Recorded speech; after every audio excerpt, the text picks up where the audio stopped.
Haley, you've got this. Yes! You ever notice with games like this, there's never really a winner. There just seems to be one big loser. That's how I feel with most games.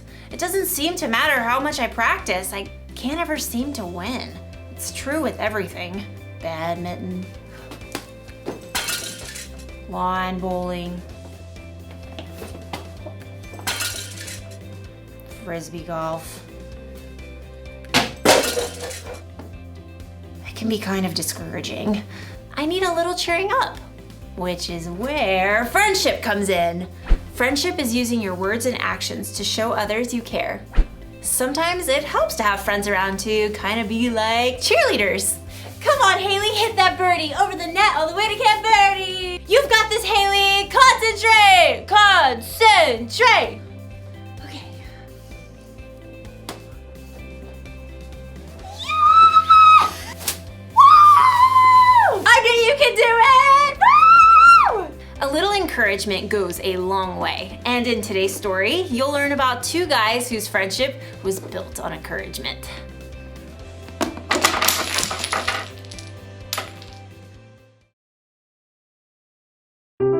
The Bible. It's 66 books of history, stories, letters, and poetry that fit together to form God's one big story. The epic adventure of how He created us and loves us so much that He made a way to rescue us. As we travel through the Bible, from Genesis to Revelation, we discover people who met God and found their lives changed forever. And now for an amazing story. Inspired by the book of 1 Kings, chapter 19. For many years, God's people were ruled by kings who refused to listen to God. So God sent prophets to speak His words. One was a man named Elijah. I serve the Lord. Elijah did amazing things through God's power, like calling for rain after 3 years of drought and bringing a dead boy back to life. But being a prophet was a lonely, difficult life. After the evil queen Jezebel threatened his life, Elijah fled to Mount Horeb. God, I've been committed to you, but the people have turned their backs on me. I am the only prophet left. God already had an answer to Elijah's pleas. A friend. Go back the way you came. Anoint Elisha from Abel-Meholah as the next prophet after you. So Elijah tightened his belt and set out along the road. When he finally reached the town, he noticed several young men plowing with a dozen pair of oxen. And in the very last field, he noticed one of the young men struggling to keep his oxen in line. Get up there, Ham. Move along, Burger. God, is that Elisha? He's just a small town kid. What does he have? Does he have what it takes to be a prophet? But God had chosen Elisha, so Elijah tramped through the muddy field to greet the young man. Elisha. Elisha blinked in surprise when he saw the prophet. Whoa, Burger. Elijah marched right up to Elisha and threw his very own cloak over the young man's shoulders. It was a sign that God had chosen Elisha to be Elijah's assistant. Me? You're choosing me? Elijah turned and walked away. Elisha dropped the reins and ran after. Wait. Just let me say goodbye to my family. Then I'll come with you. Go right ahead. I'm not making you do anything. Yes, sir. Right then and there, Elisha broke apart his plow and used the wooden pieces to start a fire. He cooked a meal and called all his family and friends over to share it with him. I'm leaving to travel with Elijah. Goodbye, everyone. Then Elisha set out on the road beside Elijah. I don't really know how to be a prophet, or even a prophet's assistant. That's okay. You'll learn. So over the years, Elisha followed Elijah everywhere as a close companion and good friend, and he watched and listened intently as Elijah spoke God's words to powerful kings and did incredible things. One day, Elisha and Elijah left the town of Gilgal on the way to Bethel, and they both knew that God was about to do something very breathtaking. God was going to take Elijah up to heaven. Stay here, Elisha. The Lord has sent me to Bethel. Elisha wasn't about to leave his friend to go it alone. As sure as the Lord and you are alive, I won't leave you. At Bethel, the same thing happened. Stay here, Elisha. The Lord has sent me to Jericho. As sure as the Lord and you are alive, I won't leave you. It happened once again in Jericho. Stay here, Elisha. The Lord has sent me to the Jordan River. As sure as the Lord and you are alive, I won't leave you.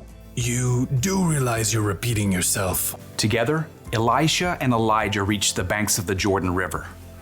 The waters flowed dark and deep. Elijah removed his coat and rolled it up. And then he struck the river. Immediately, the waters parted to the right and left. Elisha and Elijah walked across the river on dry ground. They reached the opposite bank. Tell me, what can I do for you before I'm taken away?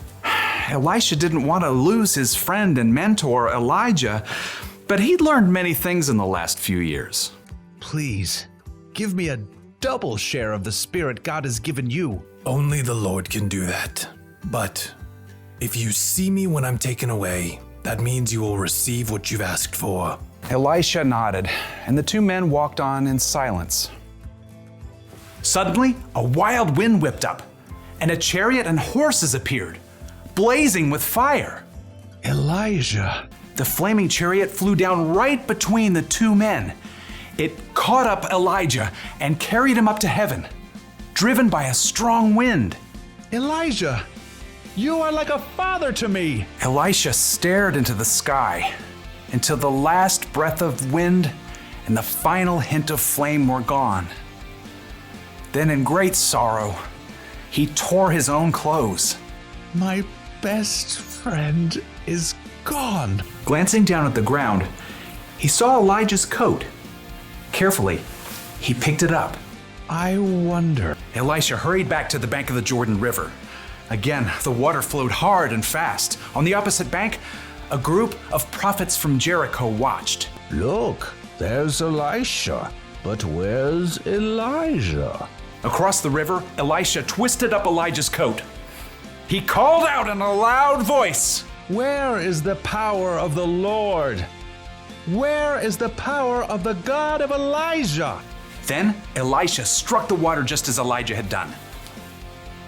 And just like what happened before, the waters parted to the right and left. The prophets from Jericho stared in amazement as Elisha crossed the river on dry land. The Spirit God gave to Elijah has been given to Elisha. It was true. Elisha had been faithful to follow and learn from Elijah for many years, and now God's Spirit was with Elisha just as it had been with his friend.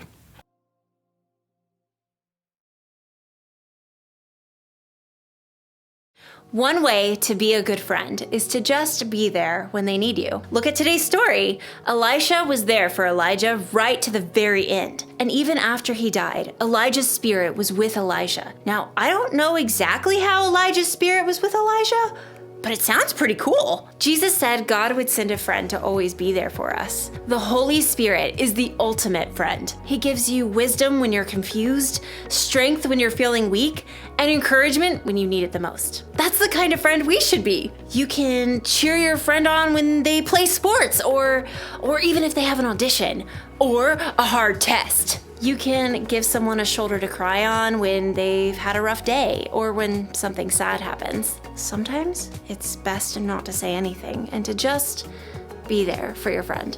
Just think of how you'd like someone to encourage you if you felt that way. So here's the one thing to remember today. Friends encourage one another. Encouragement may not make problems go away or make people any better at games, but it can remind them that they're loved and that they're not alone. And sometimes that's enough. So, you are gonna be so good at this! Woo!